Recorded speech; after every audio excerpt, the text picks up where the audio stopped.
Dari pihak Tuhan tidak pernah tidak siap memberkati saudara. Yang tidak siap adalah wadahnya.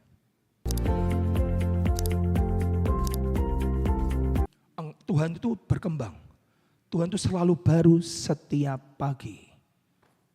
Tiap pagi itu Tuhan selalu baru. Nah, kita senang dengan kondisi hari ini. Tuhan berkata, nak, kamu tuh stuck banget. Kerohanianmu masih cetek banget. Airnya baru sepinggang sudah bangga. Tuhan maunya segini sepinggang, bukan cuma sedengkul. Aku mau naik lagi nak sepinggang. Aku mau naik lagi nak sepundak. Aku mau naik lagi nak sampai kamu sudah tenggelam dalam aliran sungai dan mulai berenang. Saudara yang mana? Dari pihak Tuhan tidak pernah tidak siap, selalu siap.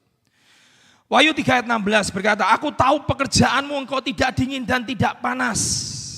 Angka baiknya engkau dingin atau panas.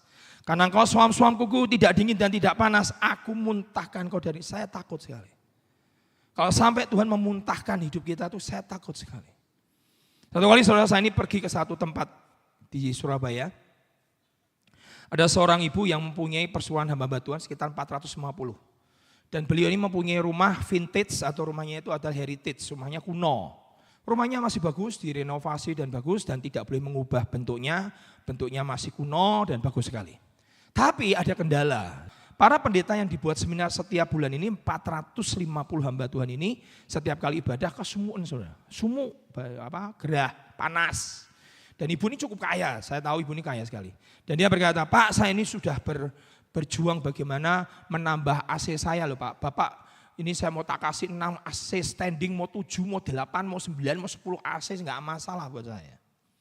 Nah terus kenapa ibu enggak belikan AC? Masalahnya di sini Pak. Saya panggil PLN, Pak tolong saya mau pasang AC 10. Supaya kalau pendeta masuk di sini kademen. Dingin gitu, enak tuh hawanya. Ini sumuk Pak. Terus si Bapak PLN berkata, ibu mau ganti apa? Mau pasang AC berapa? Berarti ini mau dibuka dari 5.500, mau dibuka jadi berapa? Terserah Bapak, mau dibuat 20.000 wattnya, atau 30.000 wattnya, atau mau dibuat lostrum, terserah. Tapi pokok naikkan kapasitasnya menjadi 50.000 atau 60.000 atau terserah, pokok tak bayar, saya bisa bayar. Dan kemudian orang tukang AC ini berkata begini, Pak, Bu masalahnya gini, masalahnya bukan ibu punya uang. Masalahnya adalah semua instalasi kabelnya adalah kuno. Instalasi kabel ini hanya untuk menampung 5.500. Jadi kalau saya langsung ibu pasang AC dengan jumlah kapasitas sampai 60.000, saya lepaskan lostrum dari PLN, lepaskan strum begitu besar, bahkan sampai di los sampai 100.000 atau 10 kVh itu 10.000. Lebih dari 10.000 diangkat menjadi 20.000, 30.000, itu kebakar Bu. Yang tidak siap bukan uangnya, yang tidak siap adalah kabelnya. Dari pihak Tuhan tidak pernah tidak siap memberkati saudara, yang tidak siap adalah wadahnya. Ini pelajaran buat saya. Berapa banyak Tuhan berkata, aku sudah siap kok, kamu gimana? Kamu mau minta berkat, oke tak berkati, tapi jangan kamu ngedan ya, gitu ya. Jangan kamu nanti jadi cari istri lagi ya. Nanti kalau kamu sudah tak berkati, jangan kemudian kamu memperkaya diri sendiri ya. Yang enggak siap tuh wadahnya. Kamu mau minta berapa? 10.000. Kamu mau minta berapa? 20.000. Kamu minta berapa? Lostrum. Dari pihak Tuhan tidak pernah tidak siap. Dari pihak Tuhan selalu siap. Yang tidak siap adalah wadah kita. Kamu mau gereja berapa? Kamu gereja 10.000. Kalau perlu ngomong sama kita, kamu 100.000. Jemaatmu mau 100.000 dengan kapasitasmu cara melayanimu begini. Dengan kapasitasmu caramu menerima tamu seperti ini. Dengan kapasitasmu gedungmu seperti ini. Kamu mau 100.000. Dari pihak Tuhan selalu siap. Yang tidak siap apa? Wadahnya. Jadi kalau saudara bermarah dengan Tuhan, kenapa engkau tidak berkati aku? Aku tuh gampang berkati engkau. Siap enggak? Kalau kau nggak siap tiba-tiba murtad. Tiba-tiba dikasih duit 1 miliar sudah tinggalkan Yesus. Kasih 10 miliar sudah nggak Yesus-Yesusan. Kasih 100 miliar sudah, memangnya Tuhan tuh ada toh? Ngomongnya sudah berubah. Bejana ini nggak siap. Saya berkata, Tuhan, artinya apa? Jemaat ini sudah puas dengan kondisinya hari ini. Kemudian, Pak, bagaimana Pak caranya? Kirbat kita atau bejana kita ini harus diganti. Kirbat kita, bejana kita ini bejana yang lama. Alkitab berkata di kitab, lihat baik-baik sekarang ayatnya. Lihat bersama-sama di kitab, saya lupa cantumkan ayatnya, tapi ayat ini berkata seperti ini. Lihat, Alkitab berkata apa? Kalau aku mau mencurahkan anggur yang baru, jangan disimpan di kirbat yang lama. Kirbat itu kantong kulit menyimpan anggur. Kenapa sih Pak? Kalau anggur baru tidak boleh ditaruhkan dalam kirbat yang lama. Karena kirbat lama itu sudah kuno, sudah kaku, sudah tidak elastis. Anggur baru itu kerasnya luar biasa. Dan Roh Kudus itu diumpamakan selalu bukan anggur lama, selalu anggur baru. Kenapa anggur baru itu keras Pak? Karena anggur baru itu fermentasinya luar biasa. Begitu kirbat atau kantongmu kulit yang lama kuno tidak elastis lagi. Dikasih anggur baru yang keras, yang berfermentasi. Tiba-tiba anggur atau kirbat lamamu pecah. Jadi dari pihak Tuhan, kau siap yang baru. Kau siap anggur baru. Kau siap sesuatu yang besar. Siapkan wadahmu. Termasuk dalam usaha saudara. Jangan puas dengan kondisimu hari ini. Pak, saya sudah kaya loh Pak. Tuhan mau kamu lebih kaya lagi. Diberkati lagi. Kenapa? Ingat kerajaan surga. Ingat orang miskin. Selalu ada di antaramu. Roh Tuhan mengurapi aku untuk menyampaikan kabar baik kepada siapa? Orang miskin. Jadi kita tidak boleh lupa dengan mereka. Kapasitas yang Tuhan beri dalam hidup kita supaya kita menjadi berkat. Tadi yang pertama benar. Ini bukan prosperity gospel. Engkau harus diberkati supaya jadi berkat. Wahyu 3 ayat 18. Apa nasihat Tuhan terhadap suatu kali saudara, ini lihat, saya suatu kali kami itu mau buat bangun gedung saudara. Saya mau cerita sedikit dulu. Kami itu mau bangun gedung dengan kapasitas 4 lantai. Hari-hari ini kami mau bangun gedung sekolah SD dan saya mau bangun gedung klinik buat istri saya. Klinik istri saya mungkin 3 lantai, 2 lantai, SD 4 lantai. Tiba-tiba di tengah-tengah kami itu ada kontraktor. Lihat orang itu bagaimana seringkali marah sama Tuhan. Kontraktor banyak di tempat kami. Karena jemaat 4.000 ya. Jadi mereka semua pingin tender di tempat kami. Kemudian tiba-tiba saya bicara kepada seorang teman. Bagaimana dengan A? Masih muda, cinta Tuhan, datang ke gereja, pelayanan, bayar perpuluhan, cinta Tuhan. Kurang apa? Kalau kita kasihkan proyek sekolah ini kepada dia bangun 4 lantai. Maaf Pak, dia tidak pernah bangun 4 lantai Pak. Salahnya siapa?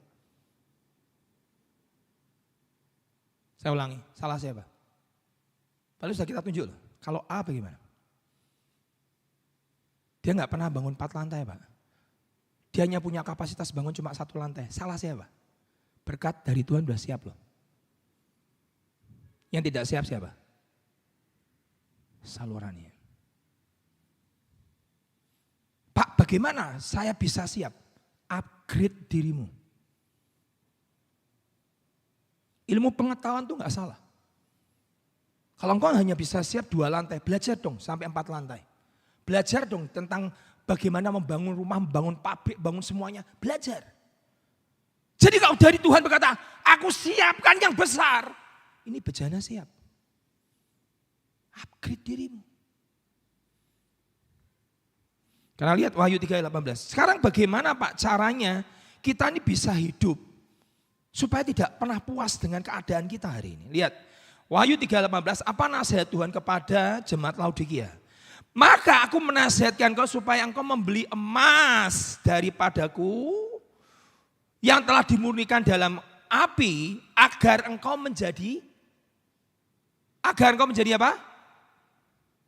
Baca saudara yang keras. Agar engkau menjadi, padahal jemaat ini kaya. Dia tidak kekurangan apa-apa. Tapi Tuhan berkata engkau miskin, buta, malang dan telanjang. Dan Tuhan berkata, sudah kaya. Tuhan tetap ngomong, aku minta kamu membeli emas daripadaku yang telah dimurnikan dengan api, agar engkau menjadi kaya. Di mata Tuhan kau belum. Kamu harus beli emas, supaya engkau jadi kaya. Kenapa kau beli emas? Emas itu hari ini sangat mahal.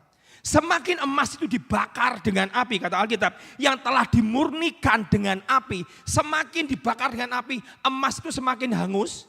Tidak. Semakin mulia. Emas semakin dibakar, semakin tinggi tingkat pembakarannya, semakin luar biasa, semakin mulia, kotorannya semakin hilang. Hidup kekristenan kita tidak pernah hidup lepas dari namanya pemurnian. Kalau hatimu tamak, Tuhan berkata bakar dengan api. Supaya engkau tidak tamak, tidak mencintai dirimu sendiri. Kenapa? Karena aku sangat ingin memberkati engkau nak. Jangan tamak. Kalau ini saudara hidup menderita di bawah. Nah, beli emas daripadaku. Kenapa? Hatimu yang kikir, hatimu yang tidak mau memberi, hatimu yang selalu selfish, cinta dirimu sendiri, dibakar. Supaya apa? Engkau punya generosity, engkau punya kemurahan. Supaya apa? Supaya aku bisa beli emas, aku berikan emas dalam hidupmu. Saudara, kami bangun gedung gereja itu bukan dengan punya uang. Kami itu punya duit cuma 150 juta hari itu. Kami punya duit cuma 150 juta. Dan Tuhan berkata kepada beli gedung gereja. Waduh, jemaat sudah 3.000 hari itu. Gedung gereja yang mana Tuhan? Beli, cari. Tuhan sudah ngomong melalui seorang hamba Tuhan, gedung gerejamu itu gudang. Udah ngomong, Tuhan tuh sudah ngomong dari awal ujungmu itu seperti apa. Yang Tuhan tidak pernah ngomong dalam hidup kita adalah prosesnya. Ujung sudah diberitahu dari awal. Yesaya berkata, I declare the end from the beginning. Aku sudah nyatakan akhirmu seperti apa dari awal. Cuma menuju ke sananya seringkali Tuhan tidak memberitahu. Ini perjalanan iman. Makanya orang tidak boleh puas. Perjalanan imanmu akan naik turun, naik turun, naik turun, naik turun. Kalau Yusuf sudah diberitahu Tuhan bahwa dia akan ujungnya menjadi seorang penguasa di Mesir. Tapi prosesnya Yusuf tidak pernah diberitahu. Sob. Nanti kalau menjadi Perdana Menteri, prosesnya adalah kamu dikhianati saudaramu. Kamu dijual sama saudaramu, kamu dimasukkan sumur, kamu kemudian ditipu, bapakmu ditipu, dikatakan kau sudah mati. Dan kemudian kamu akan dijual kepada orang Ismail. Setelah kamu dijual dari orang Ismail, kamu akan dibeli sama dari keluarga Potifar. Setelah masuk keluarga Potifar, kamu naik sebentar, kemudian apa yang terjadi? Kamu akan difitnah sama istrinya Potifar. Setelah gara-gara kamu difitnah sama istrinya Potifar, kamu akan dimasukkan dalam penjara. Saya mau tanya, Yusuf mau nggak? Pasti nggak mau. Ini proses api. Tapi ujungnya Tuhan dah tahu, ini penguasa. Dalam hidupmu, lewati proses ini jangan takut. Tuhan nggak akan beritahu. Nanti saudara takut. Jalan saja.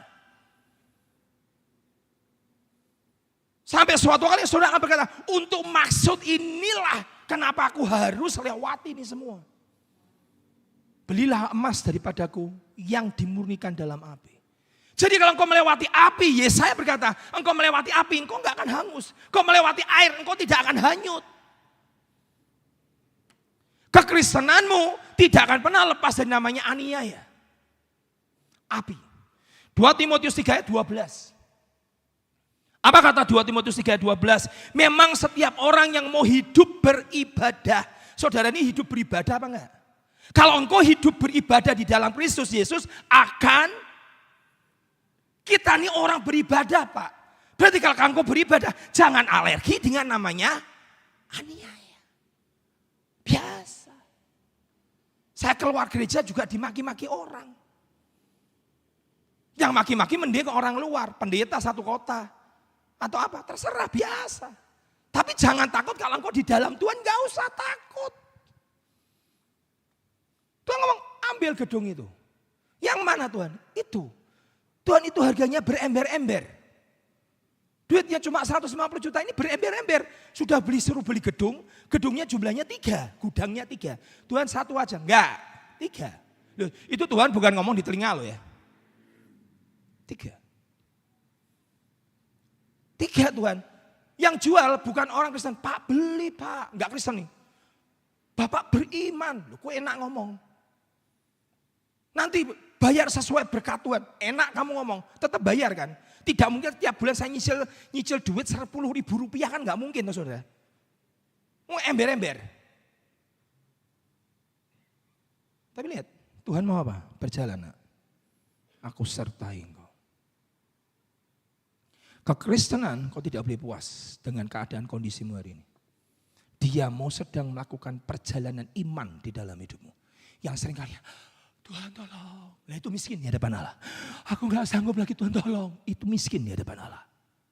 Kalau kau sudah gak keluar kata-kata begini, Tuhan tolong. Hati-hati. Berarti kamu sudah pakai kekuatanmu sendiri. Tapi kalau sudah di ujung tanduk, sudah tidak bisa berapa. Kalau bukan Tuhan yang melakukan, gak bisa. Itu engkau miskin di hadapan Allah.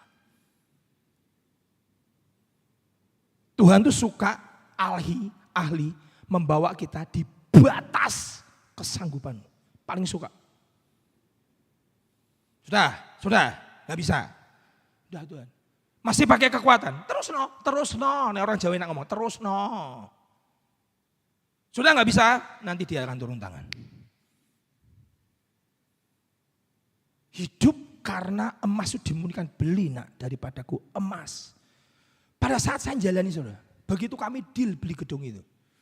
Saudara tahu, 6 bulan sebelumnya ada satu pengusaha, masih muda usia masih 30 kok. Sudah diomongin Tuhan itu di bulan Agustus. Kami beli gedung itu 1 Januari 2017. Di bulan Agustus kalau enggak bulan Juli, pertengahan tahun. Dia tuh sudah diomongin Tuhan, nak persembahkan mobilmu.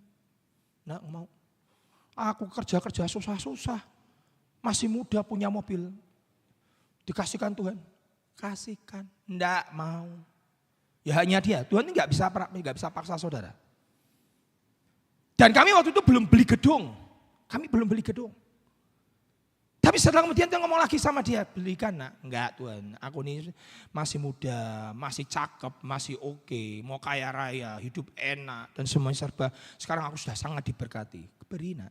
Maka saudara diberkati itu enggak ada yang salah. Sudah nih 6 bulan nih, terus nih ngolor-ngolor sama Tuhan, gak mau deh.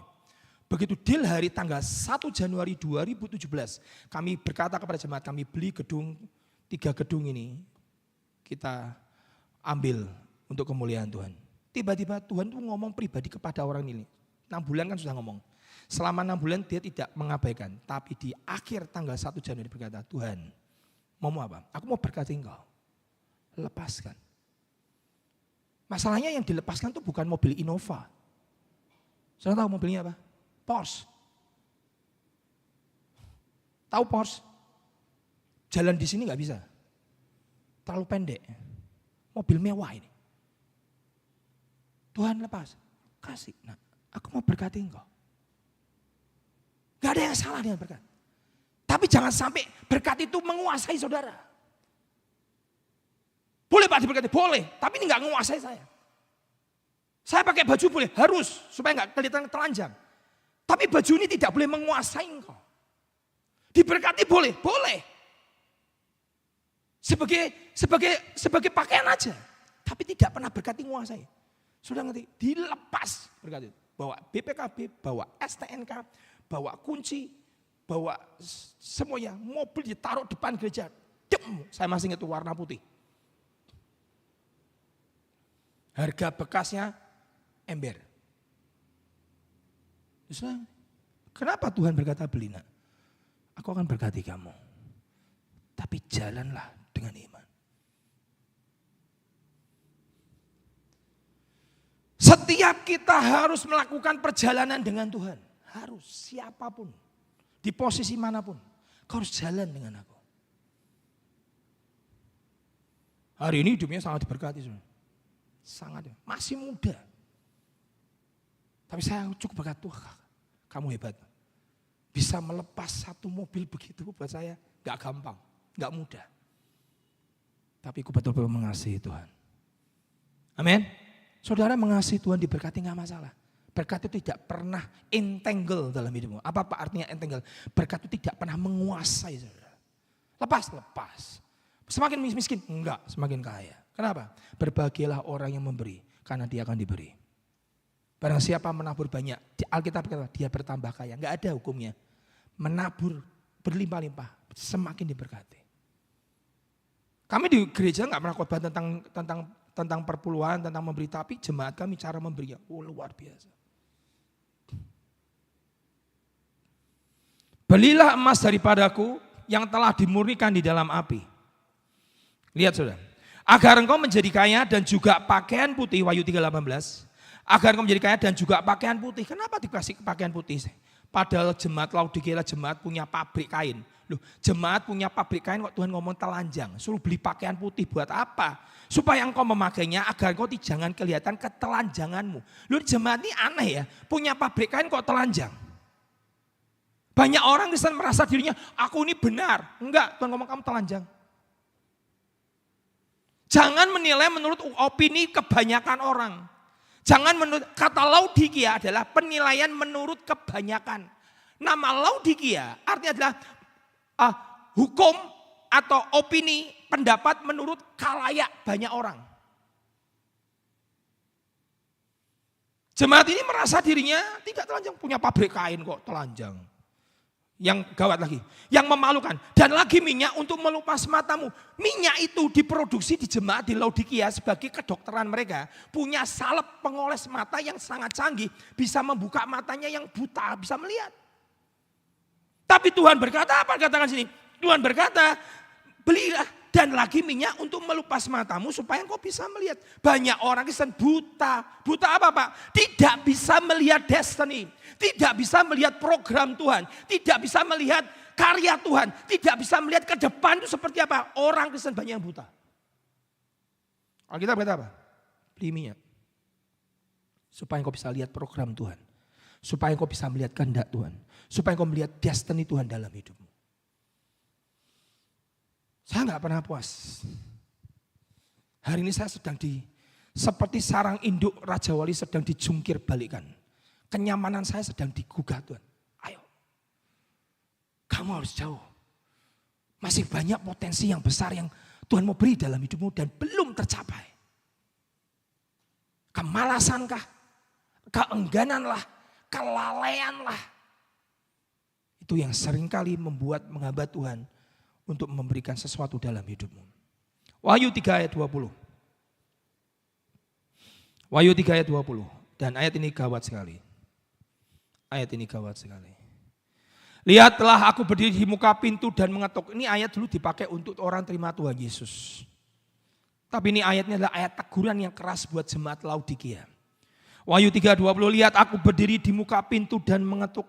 Jikalau ada orang yang mendengarkan suaraku dan membukakan pintu, lihat nih, jemaat ini sampai seperti ini. Aku akan masuk mendapatkannya dan aku akan makan bersama-sama dengan dia dan dia bersama-sama dengan aku. Coba tahu, jemaat ini sampai membuat Tuhan Yesus ada di luar gedung gereja.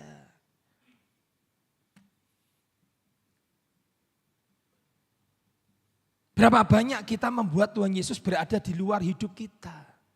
Kenapa kok taunya dia sampai ngetuk pintu hatimu. Kamu dengar gak sih nak?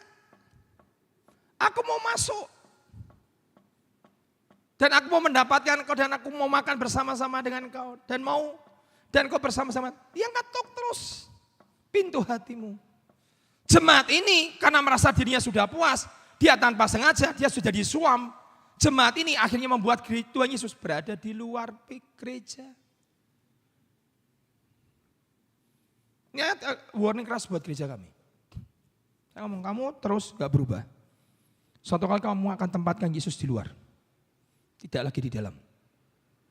Buktinya dia ngetuk pintu. Buktinya tidak ada yang mendengarkan.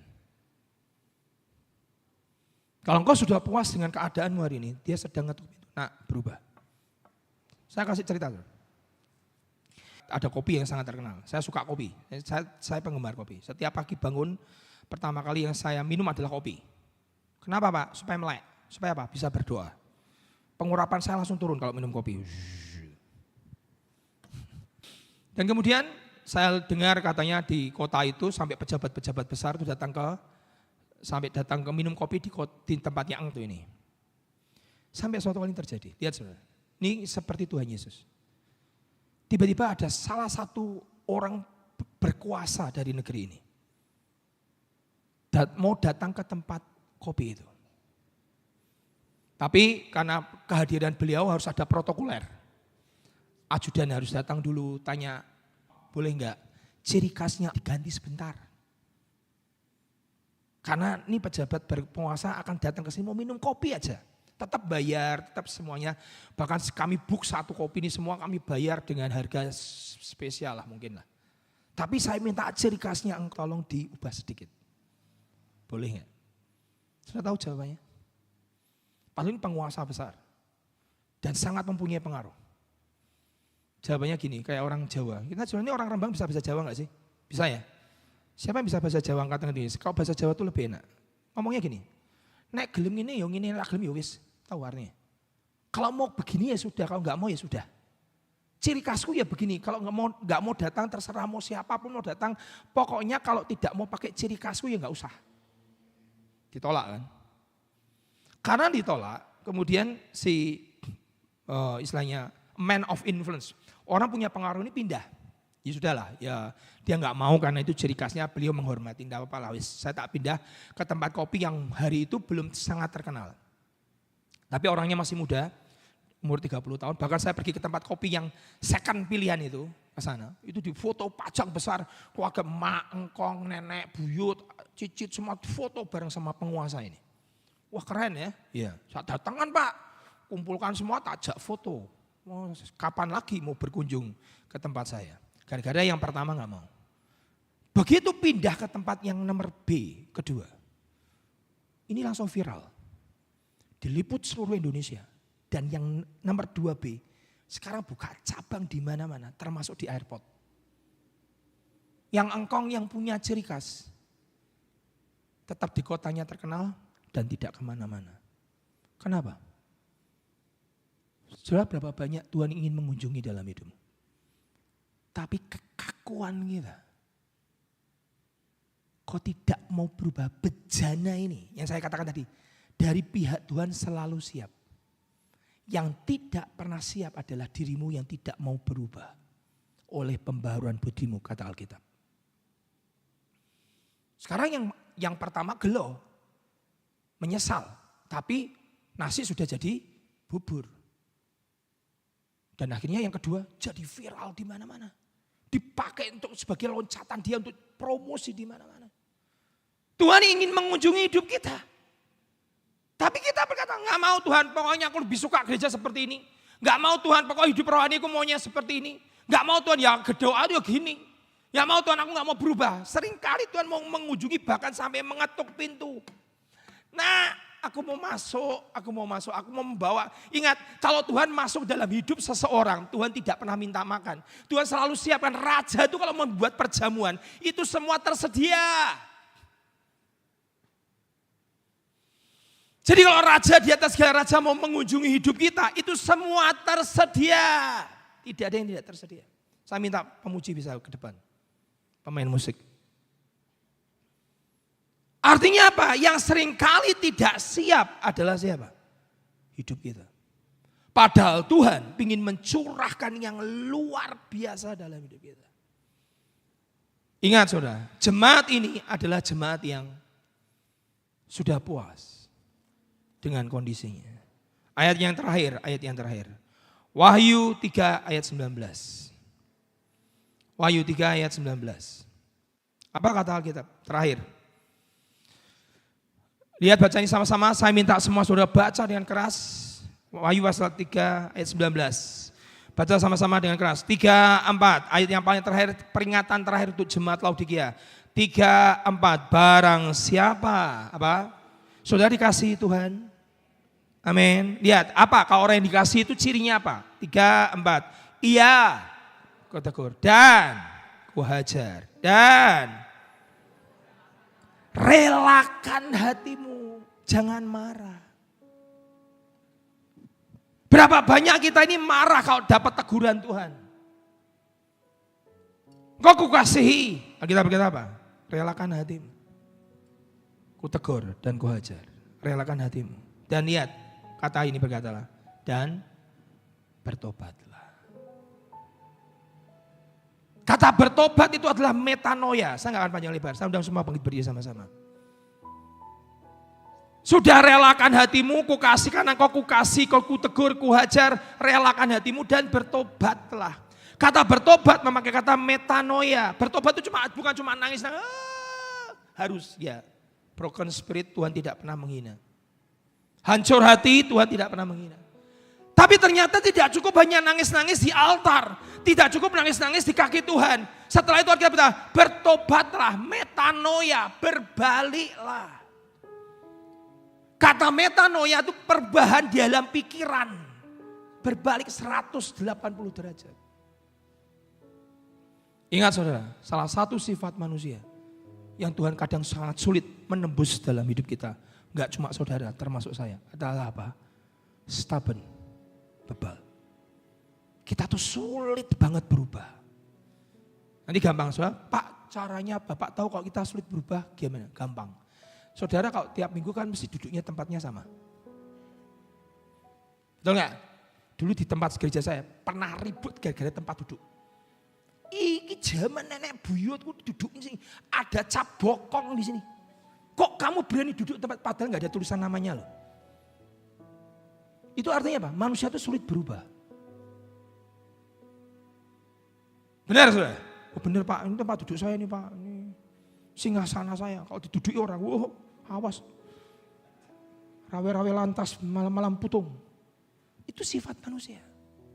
Selalu mencari kecenderungan yang aman dan nyaman. Tuhan berkata apa? Bertobatlah. Aku mengetuk. Dari pihak Tuhan selalu siap. Yang harus disiapkan apa? Hidup kita. Bencana kita. Amin. Waktu saya pergi ke Amerika. Saya lihat jalan tol di sana. Ada 6 lajur kalau enggak 5 lajur ke sana. Dan ada 5 lajur ke sini. Pada saat sedang mengendarai di jalan tol itu, tiba-tiba seorang teman dari Amerika ngomong, orang Indonesia cerita, Bapak tahu kenapa? Ada sebuah peraturan yang tidak tertulis di jalan tol ini. Itu 6 lajur, mobil banyak sekali. Di LA, banyak sekali. Ada sebuah peraturan Pak, kenapa? Kalau Bapak mengendarai di bawah 100, kalau enggak 180, saya lupa. Enggak 180 km, Bapak kena tilang. 80 atau 60 itu kena tilang ya. Kenapa? Bapak menghambat laju perjalanan. Bahkan Bapak boleh melaju lebih dari 100, 120, 140. Kalau perlu sampai mentok itu boleh. Kenapa? Karena ini jalan tol. Dan orang cepat. Dan kamu tidak boleh melambat. Dengar Bapak, apa maksudnya Pak? Dalam kekristenan kita, kalau engkau menghambat perjalanan Tuhan, program Tuhan dalam hidupmu, Tuhan berkata, oke, kamu gak bisa, aku menghormatimu, saya cari yang lain. Itu Tuhan. Programku harus jadi, rencanaku harus jadi. Begitu Saul tidak bisa mengerti rencana Tuhan, Daud akan diangkat, dimunculkan Daud. Begitu imam-imam yang harusnya menyambut Tuhan Yesus, Imam Kayafas menyambut Tuhan Yesus tidak bisa. Dia lahirkan seorang imam yang lahir di padang gurun bernama Yohanes Pembaptis. Dalam hidup kita, dalam rencana Tuhan yang besar, Tuhan berkata, engkau seperti jalan tol, aku harus jalan terus. Dan ini tidak boleh gagal. Dan kalau engkau tidak bisa mengikuti rencanaku, programku dalam hidupku, oke, aku menghormati engkau, tapi mohon maaf, aku harus pakai yang lain.